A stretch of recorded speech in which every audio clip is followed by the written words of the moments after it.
ఉంటాడు అని చెప్పడం ఒకెత్తు.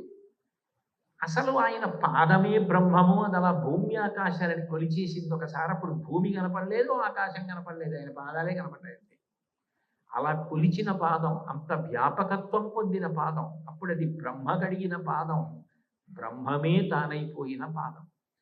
ఎంత గొప్ప పాదం ఆ పాదం!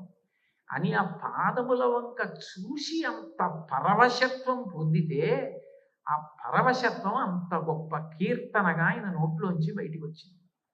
అది ఒక బిందె తీసుకెళ్ళి నీళ్లు పడుతున్న గొట్టం కింద పెడితే, ఆ బిందె నీళ్లతో నిండిపోయిన తరువాత ఇక నీరు పట్టక అంచుల వెంట కారిపోతే ఎట్లా ఉంటుందో, అలా భగవంతుని యొక్క పాదముల వంక చూసేటప్పటికి అన్నమాచార్యుల వారిలో కలిగినటువంటి పరవశం కీర్తనగా మారి మొట్టమొదట పల్లవిలోనే ఇది బ్రహ్మ గడిగిన పాదము